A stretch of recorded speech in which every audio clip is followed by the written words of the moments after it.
Hey, this is Jamie with Useful Knowledge. So every year around the holidays, I make homemade fruit cakes. My homemade fruit cakes contain all natural ingredients and all natural fruits. I'm going to show you exactly how I do it, so stay tuned. Okay, what you see here is everything you're going to need to make a homemade fruit cake. Okay, I'll start out with the fruit. So I've got a tablespoon of orange zest. That's about as much as you'll get from a medium orange. I got dried pineapple, I've got cherries, I've got raisins, and I've got cranberries, and all these are dried. If you'll notice, the pineapple's cut up to be about the size of a raisin. So that's what I shoot for there on the fruits. Now, the spices, you got cinnamon, you got clove, nutmeg. You're also going to add some vanilla. We're going to put in a couple of eggs. We're going to put in some melted butter, some flour, some sugar, and some apple juice. And that's really all the ingredients we have in this. Okay, the first thing you want to do is add all your fruits. So we're going to put our orange zest, pineapple, and the cherries. And then we got the raisins and the cranberries. We're going to go ahead and add the sugar, vanilla extract, and the apple juice. And we're going to mix all this up. What you want to do, you want to mix this up and let it soak for about 15 minutes. That's going to get all the liquid back into those dried fruits. Just as a note, most of these dried fruits do have some sugar in them from the drying process. Okay, that stirred up really well, and we're going to let this sit for about 15 minutes. Okay, it's been about 15 minutes and our fruit mixture is ready to go. So we're going to add the remaining ingredients. So we've got this all-purpose flour, not self-rising.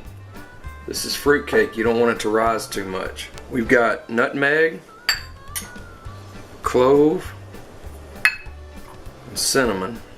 Then it's 2 sticks of melted butter. And finally, 2 beaten eggs. So we're going to mix all this up. Okay, this is ready to be put in our bread pans. This is going to make 2 fruit cakes. They're going to be about the size of a half of a bread loaf. So we're going to put this in our pans and bake them at 350 for about 50 minutes.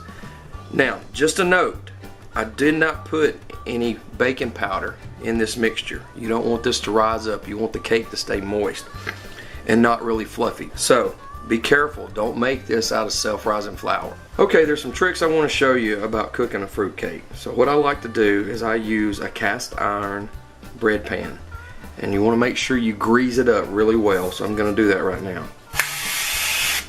What I like to do next is I want to sprinkle it with flour. Okay, so what I do then is you want to get flour all the way around it. Okay, and this is basically excess flour here. Let's take that out. We can use that on something else. And there you go. Now, what I like to do, and I learned this trick from my daughter, put a piece of parchment paper in the bottom, and that's going to make sure that your fruitcake does not stick. It's going to make it come out really easy.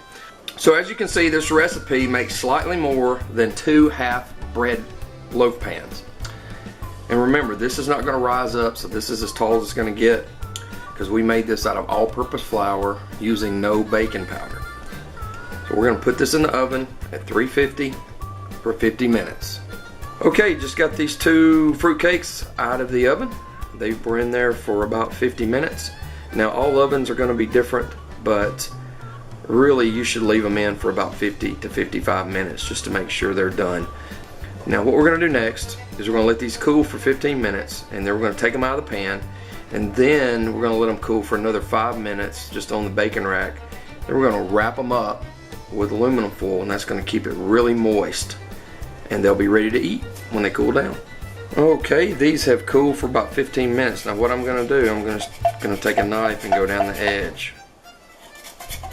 Looks like they're going to come out really nice, but you always want to make sure. So just take a knife and go around.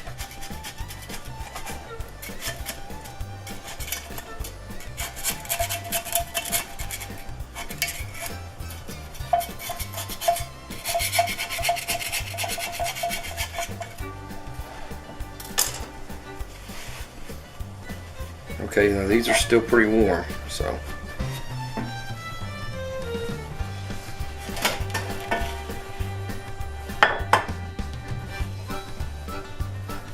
Okay.